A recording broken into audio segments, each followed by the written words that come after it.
Hello, we are the China and Chill Party, and today we are going to identify and evaluate Hong Kong's role in the One Belt, One Road initiative. On the agenda, we are going to introduce One Belt and One Road, Hong Kong's role as well as its shortcomings. The One Belt, One Road is an initiative started by China during the 19th National Party Congress in 2017 to increase regional cooperation and trade along the Silk Road. The road goes through China to Central Asia, to Europe, to Africa. Almost the whole world is on this road except North and South America, mainly the United States, most likely as they are the competitors of China. It is similar to the Silk Road from that started in 206 BC, which was active during the period of the old dynasties in China. There are five routes that link the Belt Road. The first one links China to Europe through Central Asia. The second one connects China with the Middle East through Central Asia. The third one brings together China and Southeast Asia, southern China, and the Indian Ocean. The fourth one links China with Europe through the South China Sea and the Indian Ocean. The fifth and final one connects China with the South Pacific Ocean through the South China Sea. China has invested a huge amount of money on this project, which is over 500 billion US dollars. Funding comes from various sources such as the Silk Road Fund, which has contributed 40 billion US dollars, and Asian Infrastructure Investment Bank, which is short for AIIB, which has contributed over 100 billion USD. One of the good things that China does for developing countries along the road is that it assists them to build infrastructure, letting out loans between 10 billion US dollars to 50 billion US dollars. These developing countries also in turn give land and labor to China, leading to mutual cooperation. Now I'll pass the time to my group. Hello everyone.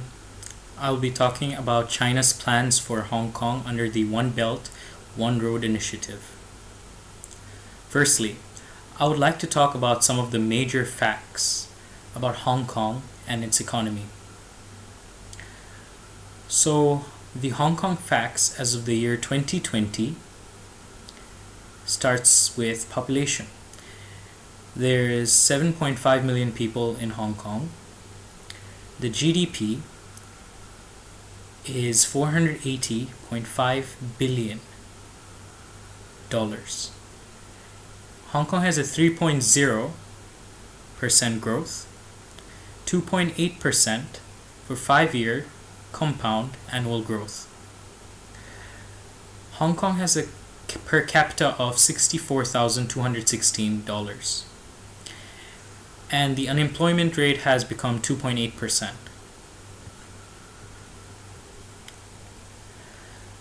So the question is, how will the One Belt, One Road initiative positively affect Hong Kong?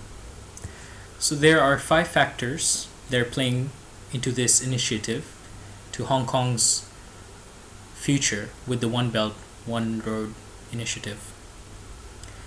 Firstly, one country, two systems allows Hong Kong to practice a unique type of a system that lets Hong Kong participate in economic, social, and legal systems while also bringing a structure that is part of China, resulting in dual advantages.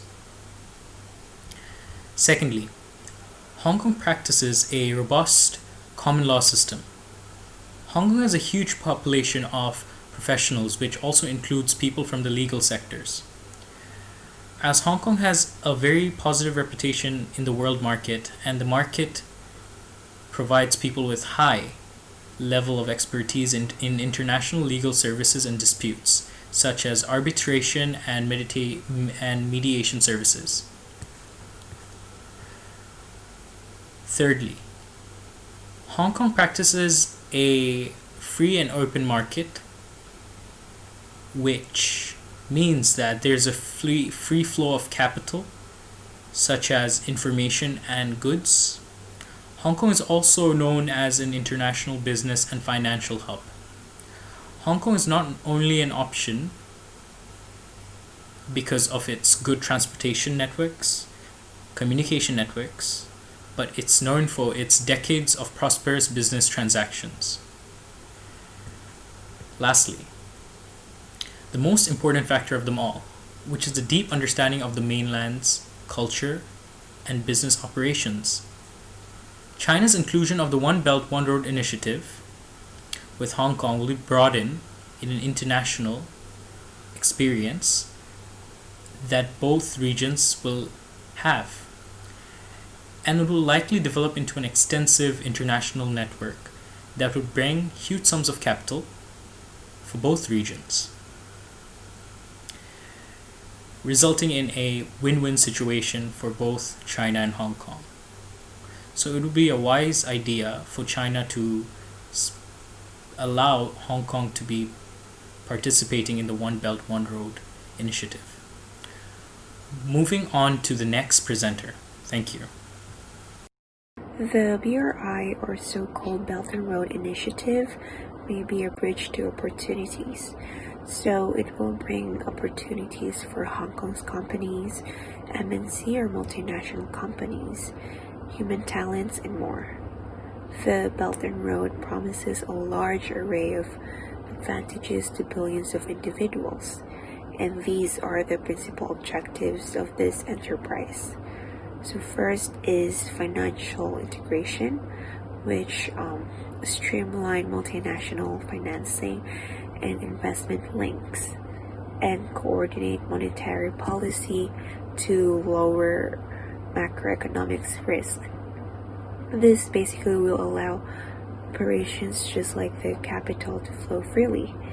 Financial services are, of course, one amongst Hong Kong's greatest strengths as a world financial center and also the world's largest offshore RMB business center.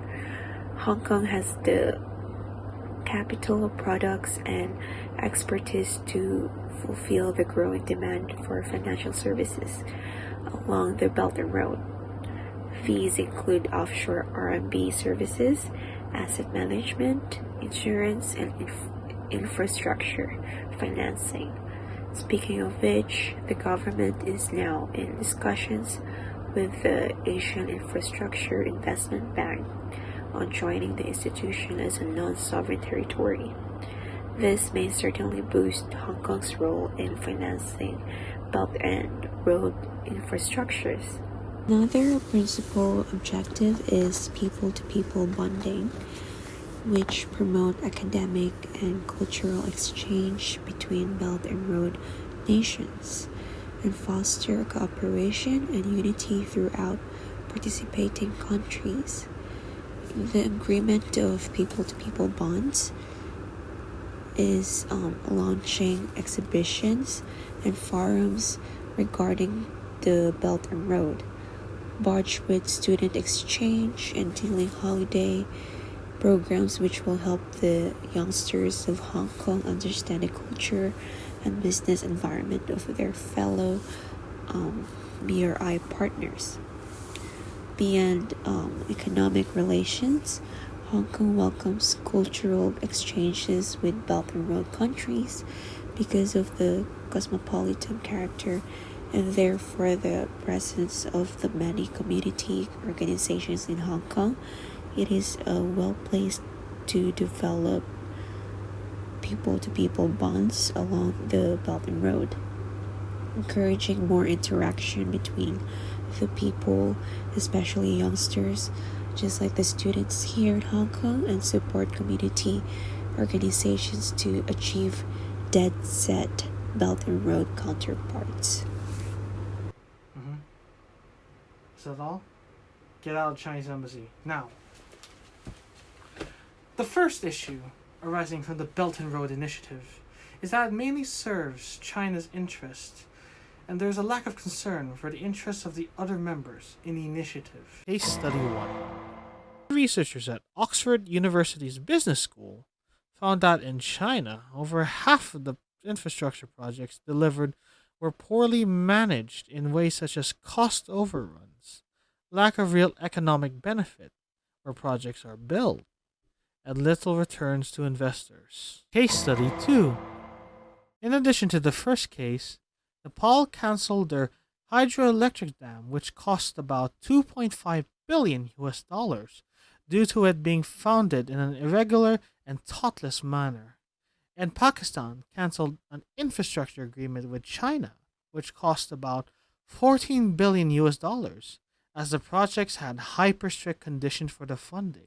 Therefore, in order for the Belt and Road Initiative to be successful, the interests of fellow members of the initiative needs to be considered. The second arising issue is the unrestricted warfare doctrine.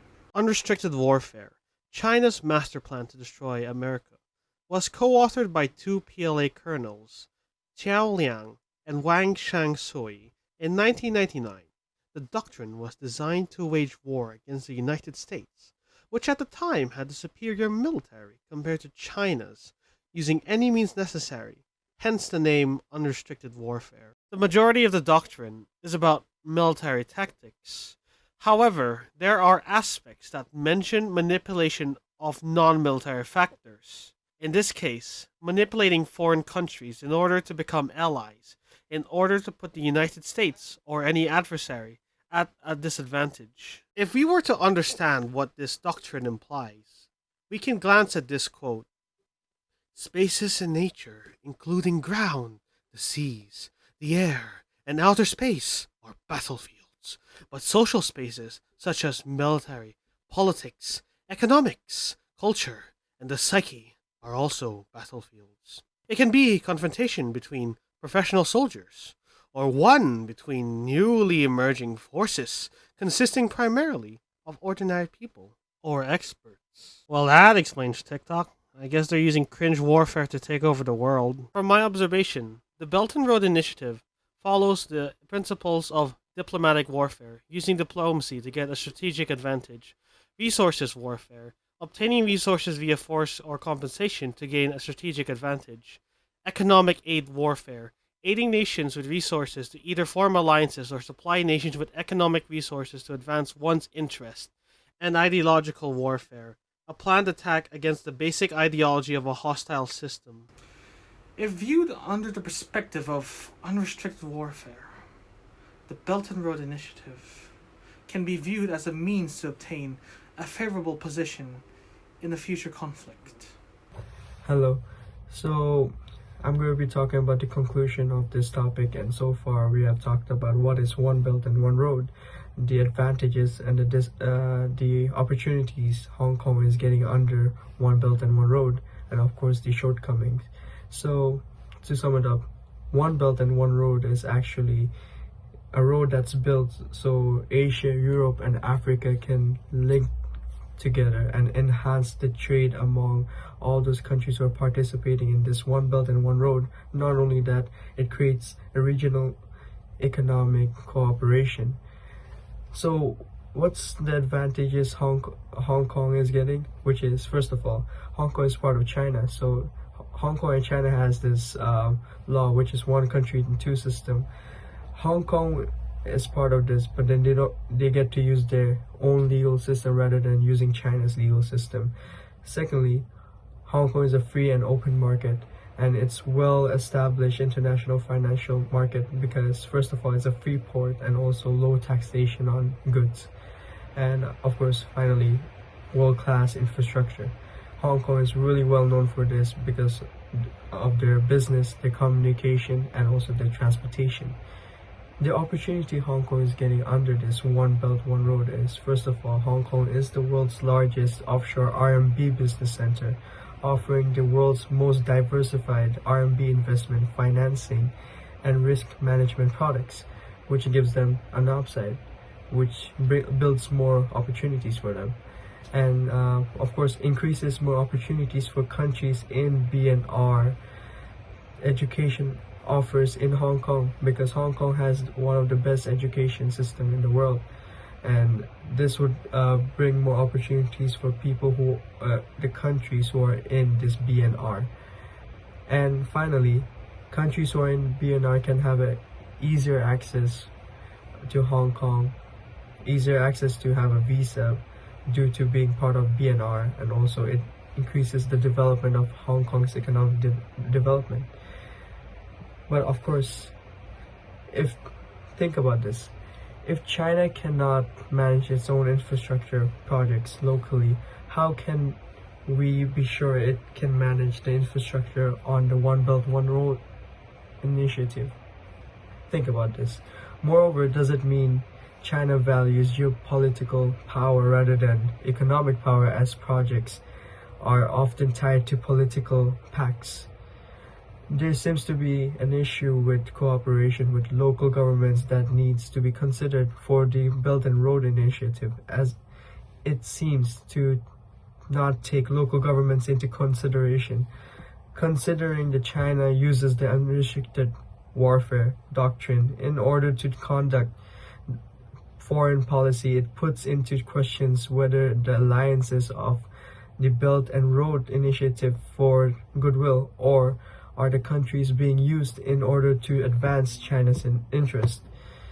The Belt and Road Initiative can provide Hong Kong with improved economic growth. However, it can also lead to issues with local residents living in their due to the rising issues with Belt and Road Initiative. For example, Hong Kong lacking of land, the development would of course have more issues with this.